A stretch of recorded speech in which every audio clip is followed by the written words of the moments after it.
बिहार के गया से दर्दनाक मामला सामने आया है। बता दें कि स्कूल से लौटते समय 2 भाइयों समेत 3 बच्चे की तालाब में डूबने से मौत हो गई। बता दें कि ये तीनों बच्चे स्कूल से लौटते समय तालाब में नहाने गए थे, जहां तालाब में पानी ज़्यादा होने के कारण तीनों बच्चे डूब गए, जिससे उनकी मौत हो गई। इस घटना के बाद परिवार में मातम पसरा हुआ है। फिलहाल मामले में जांच जारी है। तो हम तो ऑटो चालक है, हमको पता नहीं था, मेरे पास मोबाइल भी नहीं था आज के दिन। तो अचानक 2-2:30 बजे फ़ोन दूसरा टोटो वाला से मोबाइल में बात किए अपने मोबाइल में। अचानक घर से लेडीज़ लोग बोला, जल्दी आइए जी, घर जल्दी आइए जी, ऐसा-ऐसा तकलीफ है। हो गया, ऐसा हादसा हो गया। हम भागे-भागे चले जा रहे थे रास्ते में, फिर रास्ता से घूम के पता चला मेडिकल आया, तब मेडिकल आ गए। क्या हम हुआ घटना? पानी में हम देखे नहीं, पानी में डूब गया है, ऐसा लोग बता रहे हैं। कितने बच्चे हैं? मेरे 2 बच्चे हैं अपना, और एक हमारे बड़े भाई हैं, इनका एक बच्चा है। कितना उम्र होगा? उम्र एक का 14 था, एक का 15 था। मतलब साल भर का छोटा बड़ा था मेरा बच्चा, और 6 महीने या साल भर का बड़ा था इनका बच्चा, मतलब हमारा भतीजा। स्कूल से लौटते समय चला? हाँ जी जी, पढ़ने के लिए।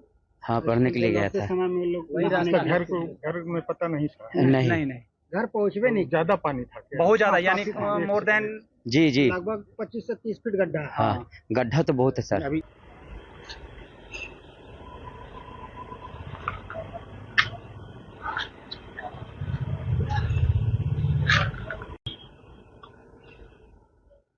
इलेक्शन कमीशन जो भी अभी कार्रवाई कर रही है, हम समझते हैं कि कोई गलत नहीं है।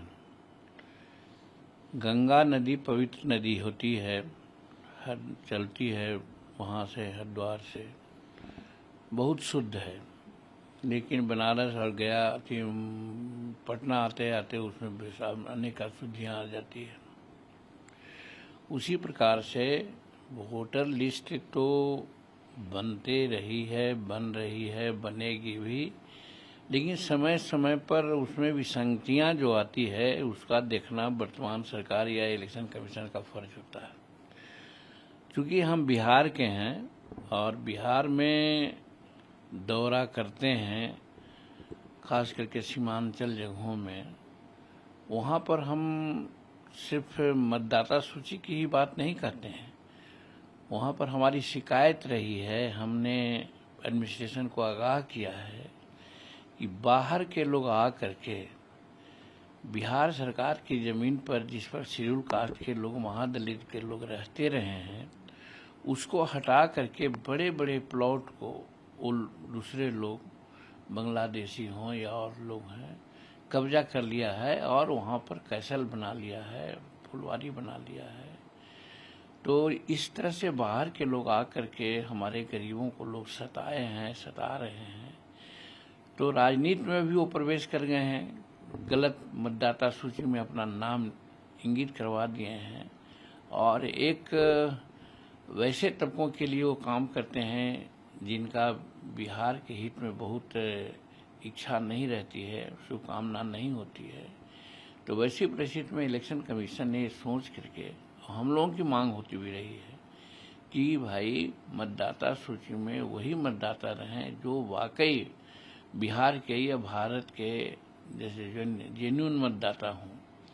लेकिन यहाँ पर कुछ बाहर के लोग जो इंटरवेन कर गए हैं, उसका सहारा लेकर के कुछ लोग नाजायज फ़ायदा उठा रहे हैं। तो वैसी परिस्थिति में इलेक्शन कमीशन ने ये जो सोच करके काम किया है रिवीजन का, वो बहुत अच्छा काम किया है। इसमें गरीब तबके के लोगों को और वैसे लोगों को जिनका बहुत प्रभावशाली वे लोग नहीं हैं, उनको निश्चित रूप में मतदाता सूची का जो अभी रिवीजन हो रहा है उससे इलेक्टोरली फायदा होगा।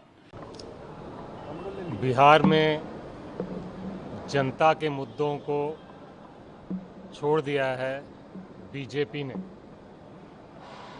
यहाँ पर चुनाव को चोरी करने के लिए इलेक्शन कमीशन द्वारा स्पेशल इंटेंसिव रिवीजन लेके आए हैं। साथ में अपराध को छुपाने के लिए, अपने गुनाहों को छुपाने के लिए ये चुनाव को चोरी करने का प्रयास कर रहे हैं। इसका इंडिया गठबंधन सड़क पर जनता की आवाज़ बनकर संघर्ष करेगी। Rahul ji crime of capital Bihar को बोले जी, क्राइम ऑफ कैपिटल बिहार को बोले बिहार में गुंडा राज चल रहा है, भारत का क्राइम कैपिटल बन गया है।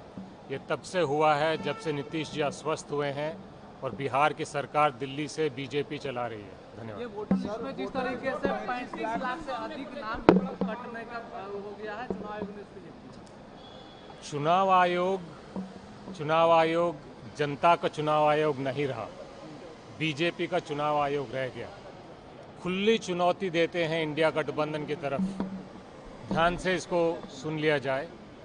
इलेक्शन कमीशन ऑफ इंडिया को इंडिया गठबंधन की तरफ से खुली चुनौती है कि जितने वो वोटर एनरोलमेंट की बात कर रहे हैं उतने वो रिसीट दिखा दें।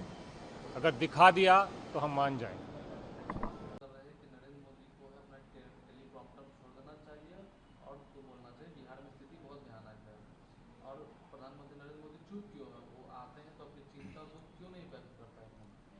देखिए, विपक्ष के नेता माननीय तेजस्वी यादव वो राजनीति के कोरोना के शिकार हो चुके हैं।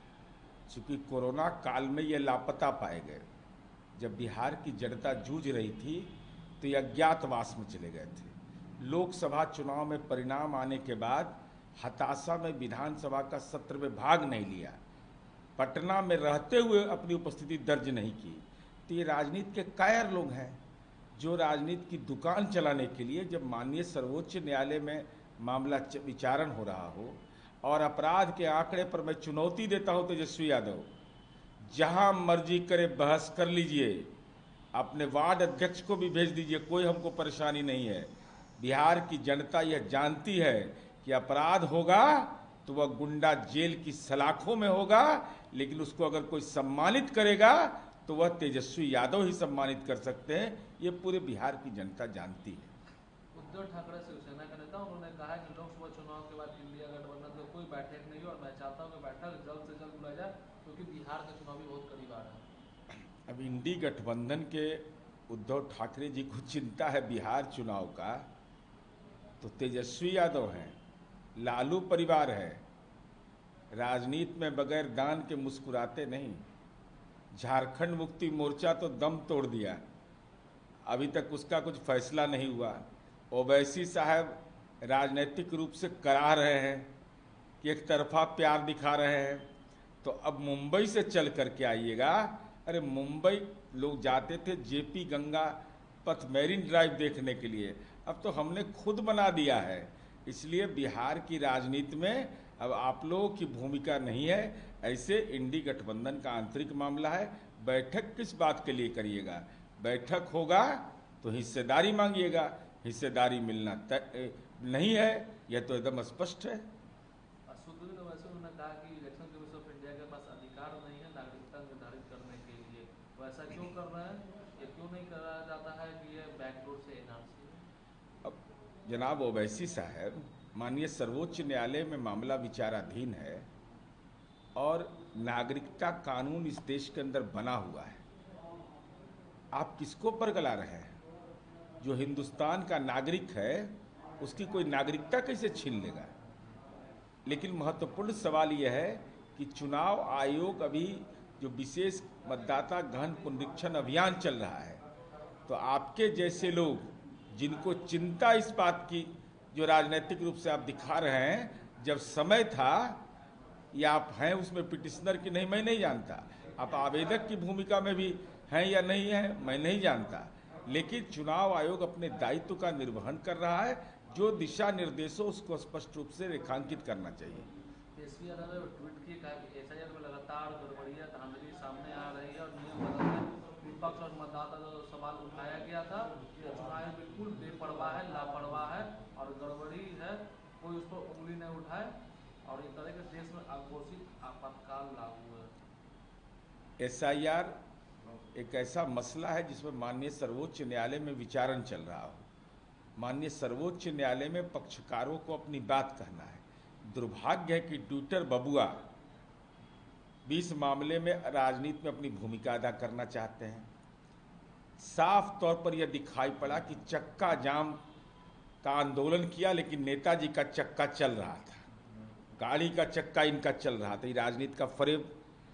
दूसरा जो माननीय सर्वोच्च न्यायालय के ऑब्जर्वेशन में आया है, अंतरिम रूप से इसको रोकने के लिए बाहर में तो बयान दिया कि इसको रोका जाए, तो 10 तारीख को सर्वोच्च न्यायालय में सुनवाई थी, 9 तारीख से इनका बयान, उसके पहले बयान, उसके बाद चक्का जाम। ये पूरे तौर पर बताता है कि न्यायपालिका पर भी इनका भरोसा नहीं है। अरे भाई, माननीय न्यायालय में अगर विचारण है, अगर अघोषित आपातकाल आप बोल रहे हैं, तो फिर ऑनलाइन मीटिंग किस बात का लिया? क्यों जिला अध्यक्ष सबको निर्देशित किया कि आप मतदाता को जोड़िए? अगर चुनाव आयोग के प्रारूप पर ही आपको भरोसा नहीं है, तो ऑनलाइन मीटिंग कर करके जिला अध्यक्षों को यह निर्देशित क्यों किया कि क्या वे राजनीति में आपके सेवक हैं, कि जिसको आप कह रहे हैं कि चुनाव आयोग गलत मापदंडों के आधार पर स्थापित कर रहा है, दूसरी ओर मतदाताओं को शामिल करने की भी प्रक्रिया कर रही है। दोहरा चरित्र तेजस्वी यादव आपका उभर कर आता है। अमेरिकी राष्ट्रपति डोनाल्ड ट्रंप ने कहा कि हम युद्ध को निपटाने में बहुत सफल रहे हैं। भारत और पाकिस्तान अगर लड़ाई होता रहा तो 1 सप्ताह के भीतर एक परमाणु युद्ध होता। जिस तरीके से युद्ध चल रहा था, यह बहुत बुरी तरीके से चल रहा था। हमने व्यापार के माध्यम से समझौता किया। मैंने कहा कि हम आपसे तब तक व्यापार के बारे में बात नहीं करेंगे जब तक इस बात को सुलझा नहीं है। देखिए, अब अमेरिका के राष्ट्रपति डोनाल्ड ट्रंप क्या दावा कर रहे हैं वो जाने, लेकिन इस देश में सर्वदलीय सहमति के बुनियाद पर, और आज इस देश को गर्व है कि IIT मद्रास में राष्ट्रीय सुरक्षा सलाहकार अमित डोभाल ने स्पष्ट रूप से कहा कि हमने 9 आतंकी ठिकानों पर हमला किया, एक भी शीशा तक भारत का नहीं टूटा। ये हमारे भारत का सैन्य पुरुषार्थ है। और हमारे सर्वदलीय सांसद देश के, दुनिया के विभिन्न देशों में गए और पाकिस्तान को सामरिक रूप से तो कमजोर किया ही, राजनयिक रूप से भी कमजोर किया। ये हमारी कूटनीतिक सफलता है। और भारत किसी के दबाव में नहीं, किसी के निर्देश पर नहीं, बल्कि भारत दुनिया का एक अगुआ देश है। जिधर हम दिशा तय करते हैं, दुनिया उसको देखती है।